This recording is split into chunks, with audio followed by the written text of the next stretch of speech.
kadzalika atatka ayatuna fanasitaha wa kadzalika yauma tunsa. Perhatikan Bapak Ibu, ketika Yebes protes, ya Allah kenapa kau bangkit aku dalam keadaan buta padahal dulu bisa melihat. Kola kadzalika, seperti itulah atatka ayatuna, sudah datang kepadamu ayat-ayat kami. Sayang fanasi taha, kamu melupakan ayat-ayat itu. Kamu sudah diberi Quran, kamu sudah diberi kitab suci, tetapi kamu tidak peduli dengan isinya. Isi kitab suci antara lain memperbanyak ingat kepada Allah.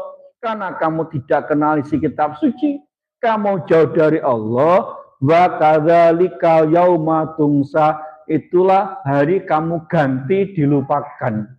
Pak, Bu, betapa tidak beruntung kalau jadi orang yang dilupakan. Sebut saja peserta pengajian semuanya dapatkan nongko satu-satu, satu bungkus. Ada jamaah yang dilupakan tidak mendapatkan pembagian. Panitia bergaya pura-pura tidak tahu. Dilupakan panitia tidak mendapat bagian nongko saja, mungkin nolong saya. Saya termasuk yang tidak dilupakan diberi nongko. Cuman itu masalah tak Imam Sakil aku ngaji bagaimana ini. Dilupakan ketua panitia tidak mendapatkan pembagian nongko, atau tetangganya selamatan kabeh diundang, dilupakan tidak diundang, padahal tangga mepet. Pikirannya punya gawe cidek keri-kerinan, bano lupa, akhirnya nelongso sakitnya aku di sini, nangis ora pantes tapi badhe protes kaya kebangetan timen. Jam 10 didodok, Pak ngapun panjenengan wau kesupen boten kula undang. Bubuh itu pada dilupakan itu tidak nyontak. Kalau dilupakan oleh sama manusia itu persoalan duniawi.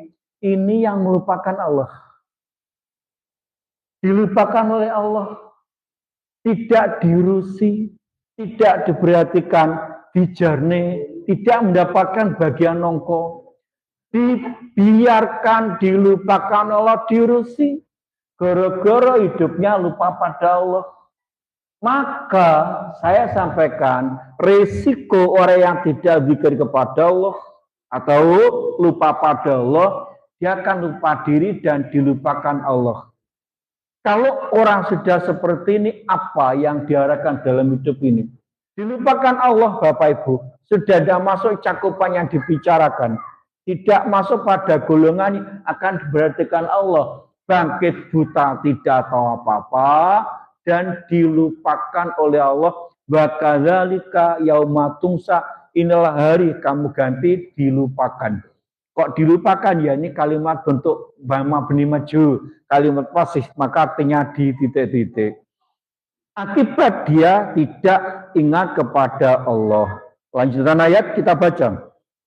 Wa kadzalika nazzi man asrafa wa lam yu'min bi ayati rabbih wa wa'adzabu akhirati asyaddu abqa.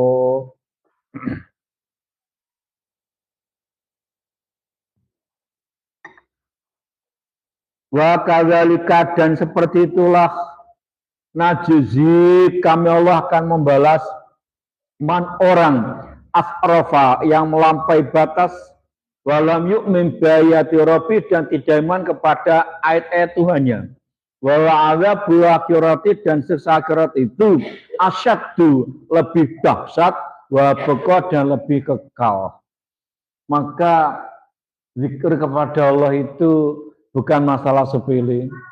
Terlalu banyak firman Allah yang merintahkan kepada kita untuk kita senantiasa ingat kepada Allah, zikir kepada Allah. Karena itu kunci awal supaya hidup kita terkontrol. Kenapa kok rasanya sulit? Sekali lagi, memang setan menghalangi begitu rupa agar manusia lupa diri, lupa kepada Allah dengan segala macam risikonya. Itulah Bapak Ibu yang harus kita biasakan dalam hidup ini, dalam kondisi bagaimanapun, dalam situasi bagaimanapun, jangan pernah melupakan Allah. Paling tidak lisan kita mengucapkan kalimat-kalimat thayyibah, kalimat-kalimat jalalah yang itu ada penjiwaan. Ini penting. Zikrullah itu tidak sekedar berhenti pada ucapan, tapi hati dan pikirannya juga ingat kepada Allah. Yang sering kami sampaikan, berapa kali kita mengucap kalimat takbir berbunyi Allahu Akbar. Apa artinya? Allah itu maha besar. Lisan kita mengucap takbir Allahu Akbar, kalimat takbir. Hati kita harus yakin Allah itu akbar. Pikiran kita harus yakin Allah itu akbar. Kalau kita sudah biasa mengucapkan Allahu Akbar, tetapi kemudian kita dalam hidup ini kemudian tidak meyakini Allah itu maha akbar, lebih takut pada pihak lain, lebih memikirkan pihak lain, itu takbirnya bisa diragukan.